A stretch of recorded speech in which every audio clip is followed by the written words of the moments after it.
His skin is white just like a ghost, thick Irish roots and his blonde hair. And he sounds like a Chicago superfan, a music nerd with a collection of CDs from here to there. Yes, Andy Dare is in Chicago, interviewing and barbecuing. It's the Andy Dare Show. It's the Andy Dare Show.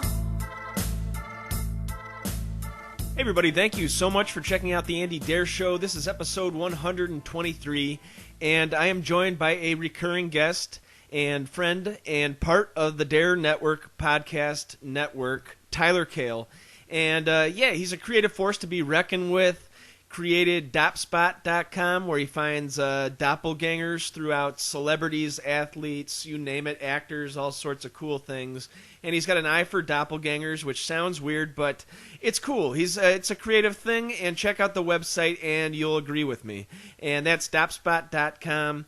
And he also writes the Girlfriend Rules, which are kind of like small haiku type things.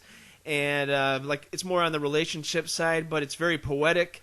Therefore, my topic for today's episode will be a discussion on lyricism and how a lyric can affect the day, can affect your mood, all sorts of stuff like that. So Tyler will be joining me in a little bit. Just want to catch you guys up to what I've been up to in the last couple weeks. We took a couple weeks off of the show. I went on vacation to New Buffalo, Michigan, as I've been going for about 25 years now. And it's always a good, relaxing time. And spent time with family. And, pretty much just worked on this new website, which is finally up. And I don't believe it was up last time, so it is andydare.com. You know, Jay Pork's always saying on his podcast, don't forget the, and stuff like that. And people just going to andydareshow.com and not finding it and typing that into iTunes. It's kind of annoying. So I just went with, you know what, andydare.com. I found a good deal and went with it. So andydare.com will be a one-stop shop for all of my stuff. You'll get the podcast there. You'll get the videos there. You'll get the Instagram there. You'll also get my articles on emptylighthouse.com. You will be linked to my articles, all the stuff I work with, Resistance Pro Wrestling. You will find out all the new info about them. And I want to thank everybody who went to Uncle Bub's barbecue in Westmont, Illinois this past month. September, we are giving 10% of the tips to a charity, a local charity. And since I worked with Resistance Pro Wrestling, and I'm friends with a lot of the guys, I thought, why not help their positive outreach program? So Resistance Pro Pop is a really cool thing, and I'd just like to be a small part of it. And thanks to everybody at Resistance Pro. They're doing great. They got an AMC reality show, or unscripted drama, as Billy Corgan likes to call it. They got a new show that is being taped to air sometime in 2015. Couldn't possibly be a cooler thing than that. It'll be a great show, I guarantee it. So I'll be keeping everybody up to date on everything new and cool about Resistance Pro Wrestling. And back to andydare.com. Once again, you'll find all my stuff, even some of my old music. I put up links to that. It's a cool new page. It's easy to get around on it, unlike the andydareshow.com. But we're working on that as well. And so the weeks I took off were spent pretty much working on this new website, and also going to see Billy Corgan at Ravinia. What a great time. I'll never forget it. Getting to spend time with the Corgan, with his extended family pretty much, and just taking in a beautiful show, beautiful night, 78-degree night, and a little wind blowing through Ravinia. It's a gorgeous venue. I had never been. And yeah, Billy played a pared down set. I wouldn't call it acoustic. He had piano, acoustic. He had those old school wall of synth. I don't want to even try to explain what those are, but they're also found in the tea house. But they're just huge synthesizers that are pretty much the size of a wall. And yeah, he had that. He had Sierra Swan, who was my guest earlier this year. He had her singing some background vocals. And yeah, Matt Walker on the kit coming back. Jeff Schroeder, been a member of the Pumpkins since 2007. And yeah, it was an amazing night. I'll never forget it. Want to thank everybody who just made that day cool. Got to meet a lot of local Pumpkins fans too. Or not local. I meant worldwide. I mean, we had a girl from Colombia, people from Canada, all sorts of different places on the map. They all love Billy Corgan, and they all showed how huge of fans they are by, traveling all the way over to Chicago and taking in the show. So I'm sure it meant a lot to Billy. It meant a lot to me, being a longtime Pumpkins fan, to see all the support shown. And yeah, I really hope they put out a live album for that thing. I will be the first to pick it up. But yeah, so that's pretty much everything that I've been up to in the last 3 or 4 weeks since I've been off. Want to thank Superfan Giovanni for doing my last show and spreading the word a little bit. Hopefully I'll be on his show or one of his shows soon. Want to thank you guys for still listening. I thought we'd take a tiny little break and come right back, and I'll read you my latest Empty Lighthouse album review. Yo, Jay Porks here from the Jay Porks Experience. Just here to remind you to keep it locked to the Andy Deer Show and all the other programming here on the fabulous Deer Network here in 2014. Jay Porks, Tyler Kahl, Andy Deer.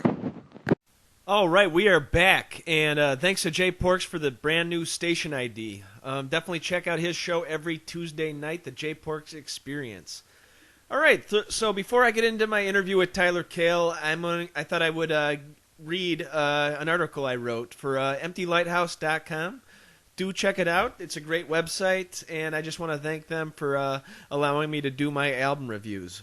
So, yeah, this one is about Shellac, a band fronted by Steve Albini, and yeah, published September 15th. It is entitled Album Review, Shellac, Dude Incredible. Steve Albini has made a career out of minimalism. In the 80s, at the height of hair metal, Steve fronted the Chicago punk band Big Black and cut back on punk's already lo-fi aesthetic. Instead of a drummer, they used a drum machine, dubbed Roland by the band. Instead of politics, he sang or growled from the perspective of the evil, corrupt, dark, seedy underbelly of the me generation. After Big Black, you would think he would try to make a bid for stardom. These were the late 80s, early 90s, where mainstream success was now a possibility for hard rock and punk bands. Instead, he made a new band, dubbed it Rape Man, and decided the fringes of society was where he belonged. His own music may have been relegated to the sidelines, but Steve had quite a run around this time, producing, or recording as he prefers to explain his role, hugely influential albums by the Pixies, the Breeders, Urge Overkill, the Jesus Lizard, John Spencer Blues Explosion, and in 1993 he recorded Nirvana's era-ending In Utero album. Just based on other people's music, Albini can be deemed a legend. In 1994 he created another group, Shellac, or Shellac of North America as they are sometimes referred to, and they were a tight, loud trio. 20 years later, Steve realizes that owning his own record studio, Electrical Audio, is his main gig, so he tends to release new music from Shellac at a painstakingly slow tempo. Dude Incredible is the first new Shellac album in 7 years, but to listen to the new music, you could hardly tell it is new music at all. Shellac has never been about reinventing the wheel or trying something new with each album. Instead, Shellac were already strange and different from the get-go. They are still mining the same feelings and sounds they were 20 years ago, and that is not a problem. All right, I think I'll end it there, and if you want to read the whole review, go to EmptyLighthouse.com and search for Shellac, and it'll come right up. Want to thank EmptyLighthouse.com. Follow them at Twitter, EMP Lighthouse.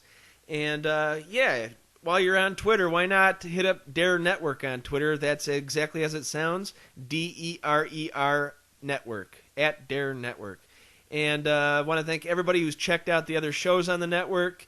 And yeah, without further ado, why don't I introduce my episode 123 with Tyler Kahl.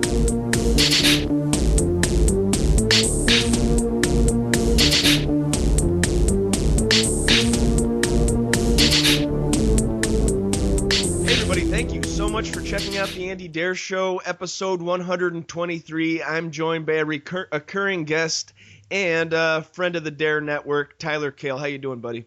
I'm great. It's good to be back. This is... What number is this? Is it 5? Is it 6? I lost count a long time ago. I mean, we've been doing the Smooth Operator Show for, I think, nearly 2 years, and I've had you on this one at least 5 times. But yeah, you know your music, you know your pop culture, and yeah, you do your own show. You do a brief little podcast a week when we get time to put that up. That's usually Thursday nights, the Tyler Kahl Show. Yeah, we got a hot one coming out this week. I don't even remember what I talked about, but I know it was great. I think it was about the Naked Picture League. I'm obsessed with it. Nice. Yeah, well, it was huge news, and it was like 2 or 3 weeks ago, but I think it's still in the news. I think it'll still be cool. So. No, it keeps coming out. More just got released. Like more Jennifer Lawrence ones.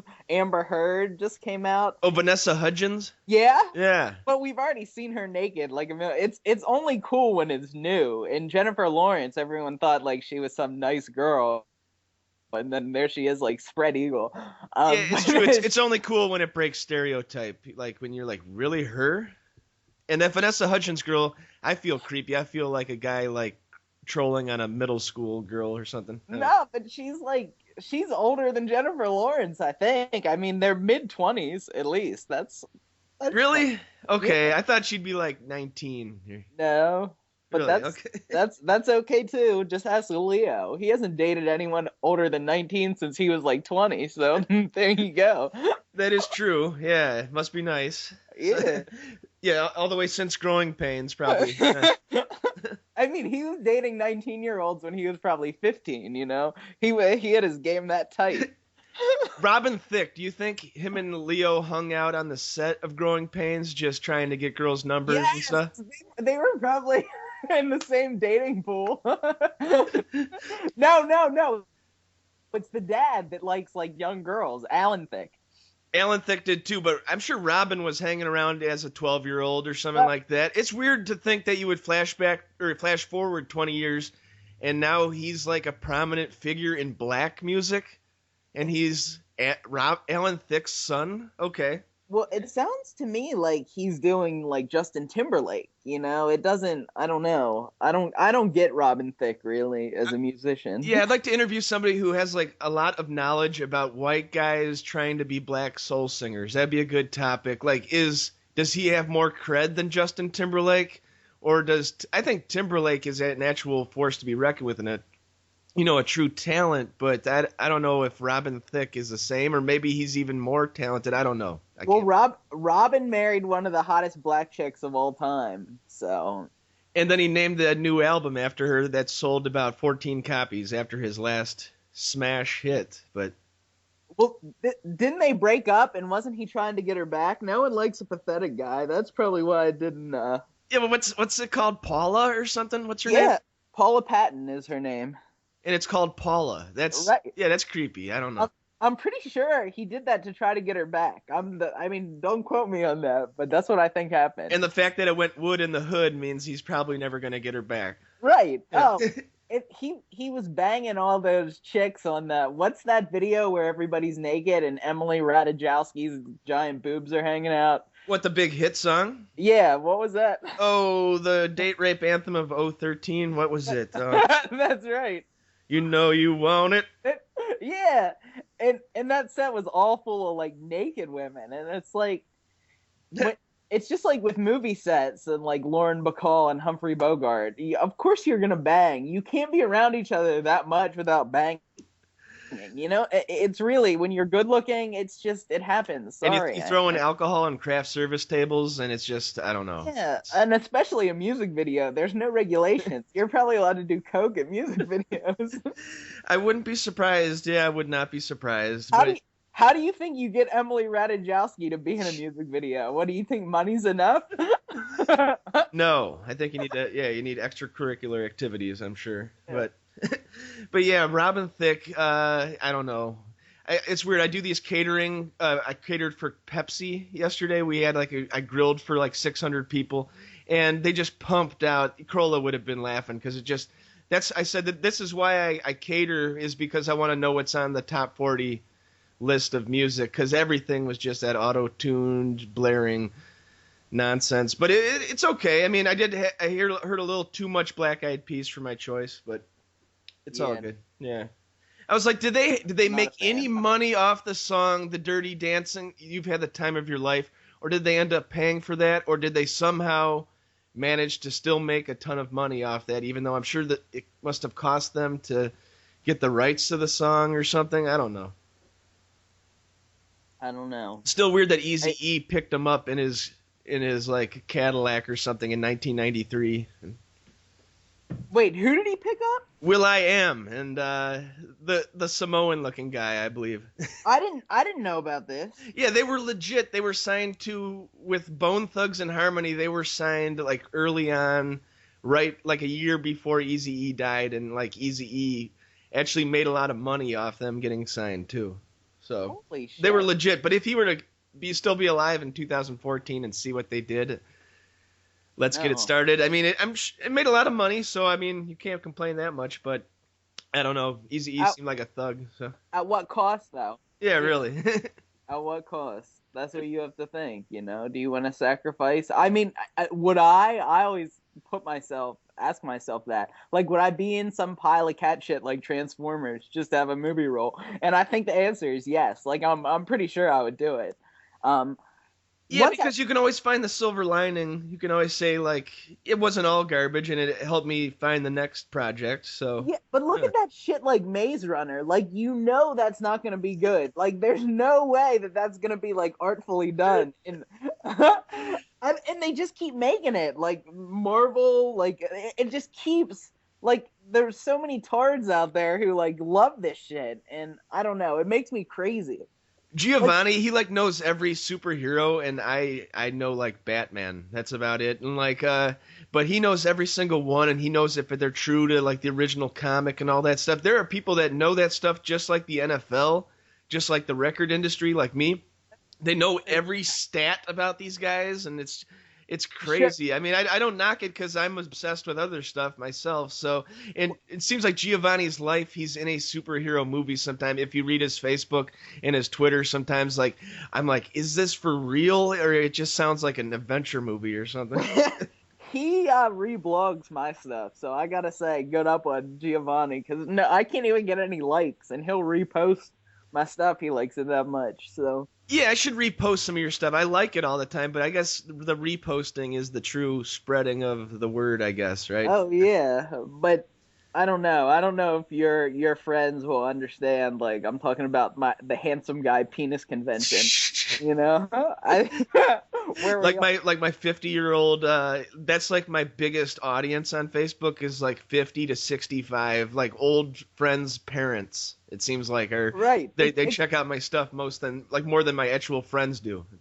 Well, it's like me trying to sell Empty Lighthouse on that stuff. It's just it doesn't quite mesh, you know, with what the general public is going for, you know. And I'm so not like, I want people to like me, and I want it to get out there, but not at the expense of me being me. You know, I got to do my brand of shit, you know, and I don't know, it's tough. It's like a Mexican standoff. It's like in Reservoir Dogs when they all have the guns pointed at each other. Nice. Stop pointing that gun at my dad! That's pretty good. Yeah, I mean, Empty Lighthouse is cool because they don't tell me what to write ever. I'm always the executive producer of anything I try to do, which is nice, and I haven't been put in that position of where... Actually, the only time was writing for my high school like newspaper. I wrote a couple of album reviews, and they go, okay, next up you have to go report on the girls' volleyball team. And I go, see you later. I'm out of here. I wasn't getting paid, obviously. It's high school, so I was out of here. Peace. But everything else, I feel like I kind of had the last word. I mean, I would like to eventually make more money, so I don't know if that's going to be a give and take of you want money, and now you have to put forward this content and stuff like that, which, I mean, it's all a give and take, so we'll see what happens. no doubt. But Life Empty is a give and take. Lighthouse gave you your own page. What's the deal with that? Or are you not on the main feed? Or? Yeah, well, I'm trying to see Be the nice best. on air, yeah. Yeah. I'm trying to see the best of everything. And you know how Bill Simmons, when he just started, they created page 2 for him because Sure. his shit didn't exactly mesh with ESPN. And while I'm not on the main feed, I do have like my own page. It's like it's Empty Lighthouse, like / Tyler Kahl. The thing is, no one can find it, but if you do happen to find it, like it has my whole everything. And there's also an Instagram power rankings page, its own page, where I rank like the hot chicks, which they do seem to like that, but I don't know. It's tough when you don't promote it because that's what I need is promotion, and it's not on the scroll. But I noticed I went there the other day and they've retooled again how the feed comes up. I don't know. It seems like more, yeah. It seems okay. I don't know if it's more convoluted or what, but yeah, that's their whole project. I have no real say in how it comes out, but it is cool that you have your own page, and yeah, I'll try to. If it's just / Tyler Kahl after EmptyLighthouse.com, I could easily put that, and they retweet me usually, and we'll try to spread the word that way. I thought I did too, but that's only because I'm signed on to their website. Like I thought I had / Andy Dare, but it turns out that doesn't work when you're not signed on. So. Oh, when you're not logged in, you mean? Yeah. Well, I don't think it's / Tyler Kahl. It's like me / Tyler Kahl. It's something like that. Or user or something. Yeah, maybe something like that. Well, we're gonna find it out, and I'll have this. This will be out on Saturday, and I'll have all that Okay. links ready. Okay, and listen, this will motivate me to write something. It's hard for me to get motivated. I have more fun writing on Facebook because I know people will look at that and will give me feedback. But I'll write a new article and post it. Like I write Netflix reviews. Since I can't afford to go to the movie theater, I find what's streaming on Netflix, and I'll write like a review about that. So It's good, and that's becoming a major player in the whole entertainment industry. This Netflix, I would never have guessed that either. It's even more popular than NBC now, right? well, yeah, they have their own shows. I mean, I think they're shit. Like, who wants to watch Orange is the New Black? Honestly, do you know any men who've ever watched that show? No, and actually, I've had like 5 or 6 girls tell me it's the greatest show ever, and I'm like, yeah, I'll get to it. I gotta get to girls first. I gotta get to this and that first too. Just like all men will tell you, the Instagram, all non-pussy whipped men will tell you the Instagram power rankings are really great. But Nice. No woman wants to watch me rank asses, you know? But every man does. So It's true, and it tapped into something beautiful, and I think, just keep going with that. I think this is a perfect thing. You need Instagram to actually, well, I don't know. Is there like an Instagram, like, official, there is the website, but it's just your app, right? There's nothing that Instagram could, unless they took your picture and inserted it into everybody's feeds or something. That would be awesome. No, I think you can, view Instagram on Safari, but I think you have to have it, though, to see it, you know? How about this? You should contact them and get the domain of Instagram Power Rankings and just a website of all the most popular, and ratings of Instagram. That'd be cool. But, I mean, they own that, I'm sure. Right, but, I mean, the Instagram probably would not like me making... Like, the whole thing is based on me making fun of Instagram as an institution. It's like everyone... You never know, dude. I don't know. Everyone tells me how looks don't matter, and I'm always saying, like, why is a picture-based site #1, and why are the hottest chicks have the most followers? Something doesn't add up. Like, who's gonna explain this to me? Can one person raise their hand and tell me? It's like, why is Instagram.com, like, way more successful than Audible.com where you get audiobooks? Because motherfuckers can't read. Like, they read at 5th grade levels. It's true. That's why books aren't as popular as pictures. It's very true. And when I was trying to find books to pick out for book reports in 5th grade, I just looked for the ones with the most pictures. So that's why I'm here. Yeah. But, we are going to talk about lyrics. I thought that's a cool topic since you do, the Girlfriend Rules is kind of lyrical in itself. And I thought we would talk about doesn't matter what genre. There's great rappers that are lyricists. There's great, songwriters, pop rockers that are good lyricists. So, yeah, I think I'm going to bring up my awesome sponsors, and we will be right back with Tyler Kahl after this. This episode of The Andy Dare Show is brought to you in part by Uncle Bub's award-winning barbecue in Westmont, Illinois. Family owned and operated since 1997, Uncle Bub's is the real deal barbecue. A family-friendly restaurant open 7 days a week. Also, it's a full-service catering company doing weddings, pig roasts, luau's, grill packages, you name it. They have a friendly, helpful staff that will make sure that your party goes off without a hitch. Call them at 630-493-9000. Visit them at 132 South Cass Avenue in Westmont, Illinois, and UncleBubs.com. Hey man, I know you like grilling. I know you like getting those dark grill marks on your burgers, fish, chicken. And I know you don't want to just dry your meat out like you're cooking with a hairdryer. Why not get the Man Grate and click through the AndyDareShow.com's banner so we can keep the lights on here at Honeycomb Hideout Studios in gorgeous Westmont, Illinois. The Man Grate. This episode of The Andy Dare Show is brought to you in part by Record Utopia, a music lover's dream with thousands of vinyl records, musical instruments, and sound gear. They buy, sell, and trade. Give them a call at 630-963-1957. Visit them in Westmont, Illinois at 309 West Ogden Avenue, on the web at recordutopia.com. It's always a good, relaxed atmosphere. Check them out. Record Utopia. Hello? Yeah, I'm here. That did not save.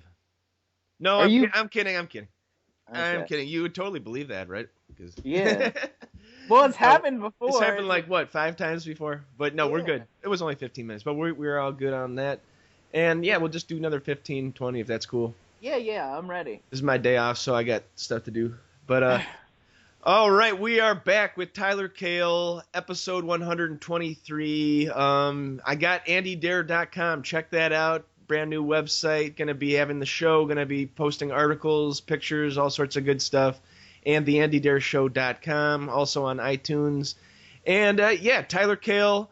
How about lyrics? Is that a big, when you're doing a girlfriend rule, sometimes they feel like they're out of a lyric book. Not as dark as Morrissey or something like that, but just and not as corny as Stephen Jenkins of Third Eye Blind. No, I'm kidding. I love Stephen Jenkins. Don't fuck with Stephen Jenkins. He fucked Charlize Theron. Okay, the proof's in the pudding. Actually, I think were we talking about him or me or Giovanni talking about him? But I broke out that self-titled album and very, very good. At least 4 stars out of 5. What? And just because he's good looking and stuff, people kind of knocked him down. And like that first song was so peppy. Story of my life. Yeah.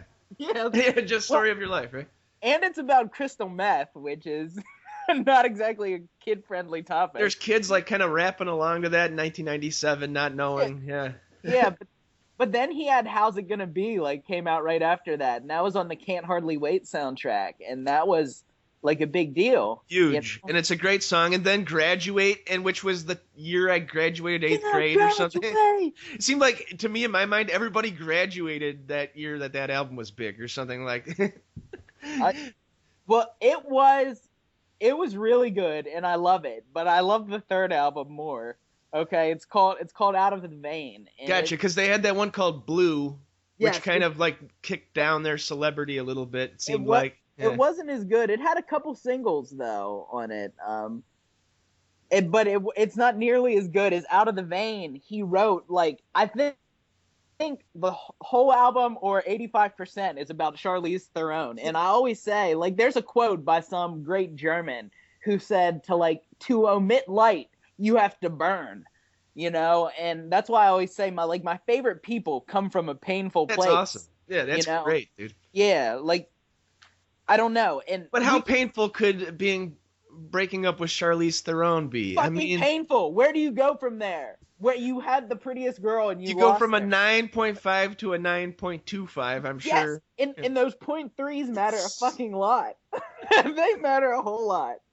They do. You have to trust me. Again, firsthand knowledge. That is true. It's not the same. That is good. But yeah, he actually does have some good lyrics in there, and it's interesting. But when you're doing a girlfriend rule, do songs ever come into your head? Like, what's a good breakup song, or I don't know. Well, you just mentioned a couple. Well, let me. You want me to talk about my favorite lyricists? I Sure. will. Yeah. And like I've told you this before. My favorite people currently were my favorite people when I was like 19. And I always say Connor Oberst is at the forefront of that. And a lot of people will say that like, oh, he's kind of like Elliott Smith is the original version of him. But to me, he's more. Elliott Smith was doing his dirt when I couldn't understand it when I was like 13. And Connor started doing it when I was older and I could get the full effect of it. So while I understand that Elliott might be better or more original, Connor was always my guy. And I don't. You want to talk about a somber motherfucker? Like he sits in his room with like the shades drawn. Like I have fantasies about being that sad. Like I wish I could be that sad. I would create some masterful art if I was that sad. But yeah, even when he was young, like I was just listening to his. It's not his first album, but it's called like early recordings, and they're from like 1996. And yeah, like he Nice. wrote the shit when he was like a fucking sophomore in high school, and it's unbelievable. And I always say life really sucks when you're smarter than everyone else, when you're a genius. Like my life would be better personally if I had like an 80 IQ. Like the Transformers would be great. I'd get excited over eating ice cream. Like my life would be just a wonderful thing. But no, It's true. Like a Down syndrome kid is usually pretty happy, it seems like, and Robin Williams seems pretty smart and obviously unhappy. So. Of course, miserable. Yeah, the smarter you are, the worse life is. Honestly, it's how it goes. And like, yeah, Connor he's probably my number one favorite lyricist, followed by you mentioned Morrissey before, and I would say like Morrissey's biggest disciple would be Jesse Lacey from Brand New. Like that motherfucker quotes Morrissey in his songs like all the time. I mean, Nice. I don't like his recent stuff as much, but I'm talking about like Your Favorite Weapon era, like 2001. Like he quotes Morrissey in almost every song. It's really, I don't know, it's great. I love it. Yeah, back to Oberst. I'm at a bar, like I guess it would be the end of June. It was the night the Blackhawks got kicked out, and talking to this girl who's from Omaha, Nebraska, Yeah. and she goes, "Well, it's weird because both Connor Oberst and 311 are from there. You think 311 would be from Southern California? I think I've talked about this on the show before, but nope, Omaha, Nebraska. But she's the same age as Connor. He's only 3 years older than me because she was 33." And she said, yeah, he would put on this play of being pained and like outcast, all this stuff like that, picked on by bullies and stuff like that. But then like after 4 years after high school or something, he had his own record label. He was making a good amount of money because he was like independently owned and operated, yet getting a lot of press and sales, around like 2002 and stuff like that. So he was doing just fine. She said he like pulled up in a sports car one time to the local Omaha bar and stuff. So it's just interesting to see how money can make things better. Well, we talked about this before with rappers, and I always say like the shit that gets them to the top, what they're talking about, like is gone once you sell all your like triple platinum albums. You're no longer the kid in the slum fighting for your life, And where do you draw on your inspiration, And I have to hand it to Kanye for maintaining this mentality where everyone hates him and they don't believe in him. Like I said, he's been famous for like 13 years and he still acts like people don't respect him.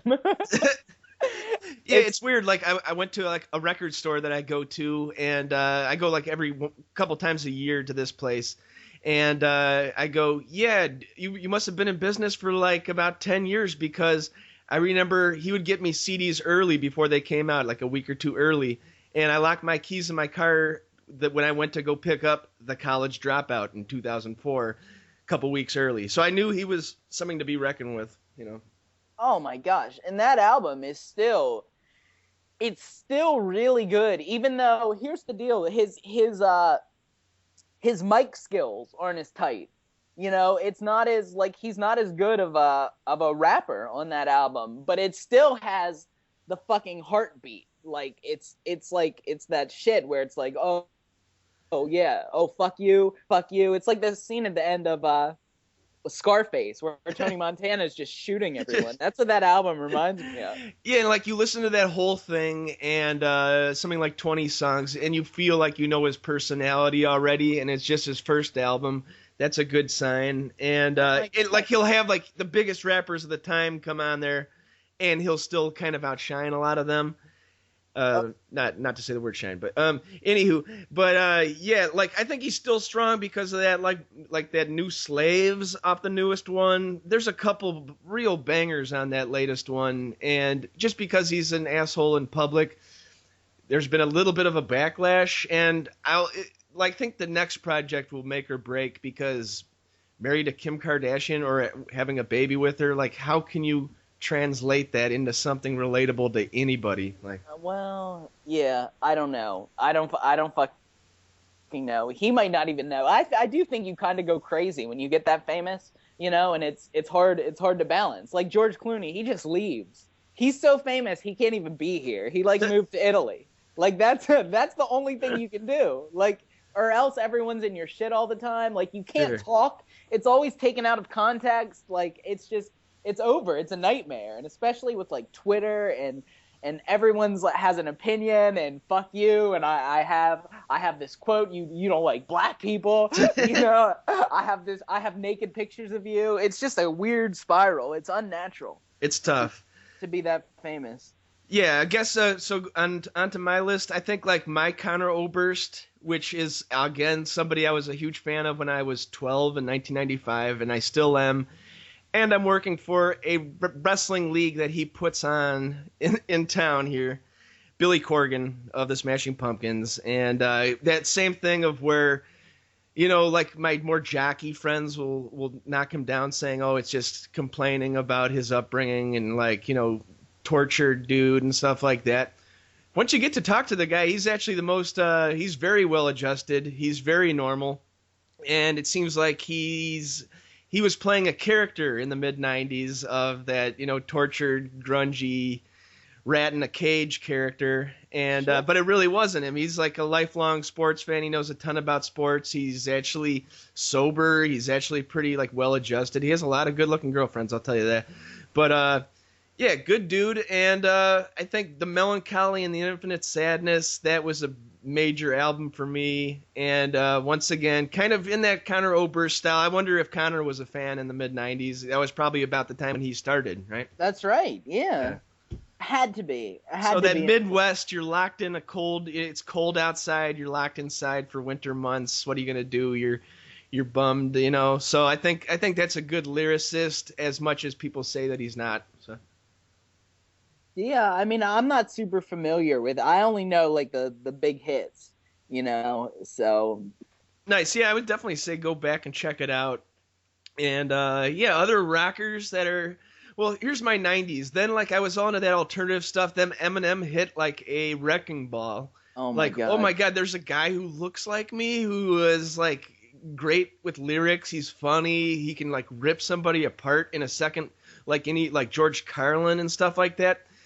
Then you flash forward to 2014, and he's like a rehab counselor or something like that, and it's just not the same. I mean, I guess you have to change as an artist and stuff like that, but yeah, but whatever, I don't know. You only have like one shot, like to really hit the scene. You know what I mean? Like once you're there, and that shit was no one else was doing it. It was and it was really good. It's not enough to be different. You also have to be awesome at it.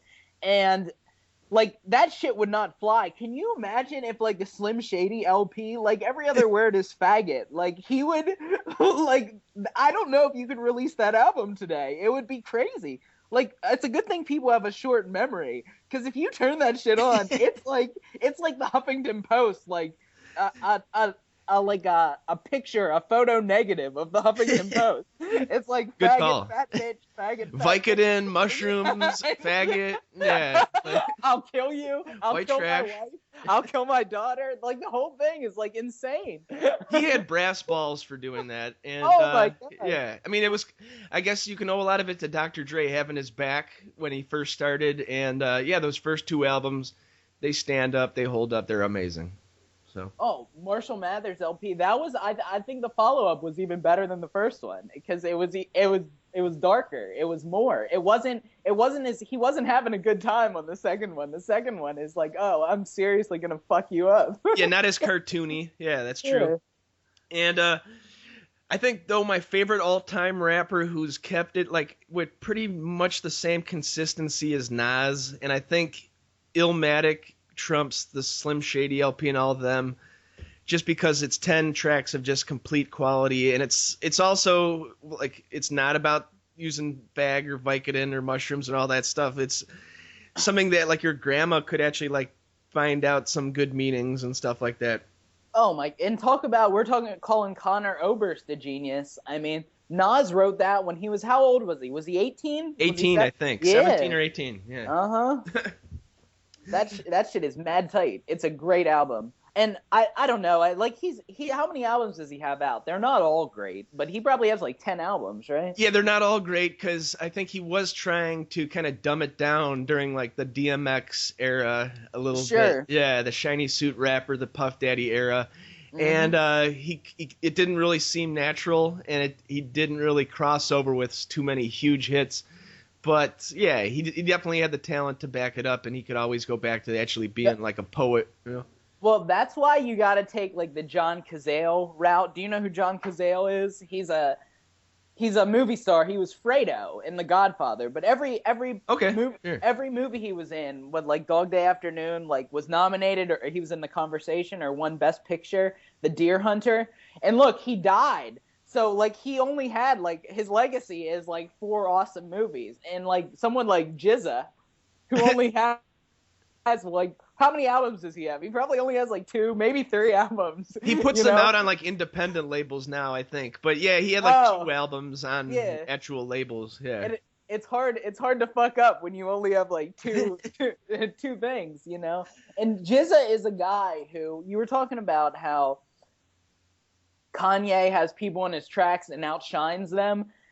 Jizza lets the other rappers outshine him on his tracks. Like on Shadowboxing, for example, he gives Method Man, he gets 2 verses and arguably 2 better verses than his. And he's so cool with himself that he has a whole album with other people like doing their best work. How about this? The last song is only Kill a Priest rapping. Right. Yes.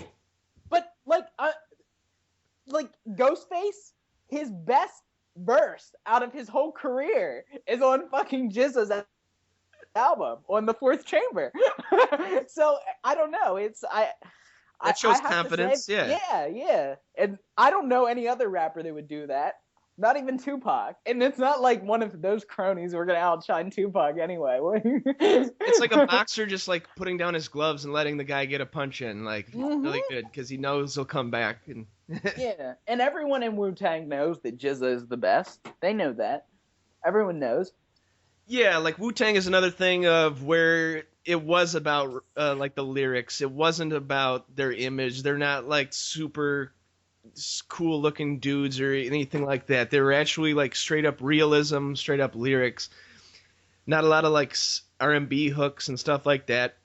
And yeah, I would say Jizza. I would say Inspector Deck is a great rapper out of them. Capadonna, which he wasn't normally a member of them. He was like a featured player on Saturday Night Live and like like an associate. Yeah. Yeah, but yeah, they're definitely all about lyrics, and I'm trying to think of other rappers right now. What? Tribe Called Quest. Current rappers? Current rappers, it's tough. I mean, yeah, there's not. I like that Action Bronson guy because I think he sounds like Ghostface, and Ghostface was always the most relatable Wu-Tang member to me because he was like the sweetheart of the group. You know, you could tell he was a little soft. That's probably why he chose the name Ghostface Killer. Like, I'm tough, yo. It's like guys like me and Colin Farrell walking around scowling at people. It's only because we're soft on the inside. That's the only reason we do that. But yeah, I like Action Bronson. You really, if you close your eyes, it's like, oh damn, that's Ghostface. And he's like a big, like gingerish white guy, right? Yeah. Yeah. Uh-huh. And he's funny too, I think. Oh, yeah. He's really good. Yeah, he's very talented. He might eventually get signed. I mean, if up to the major labels. If he's definitely not a leading man type or anything like that. But I think just through his lyrics, if he grinds long enough, I think he'll eventually catch some fire. Oh. But he sounds like Ghostface, but he's funny enough. Let me try to think of who's really hitting it nowadays.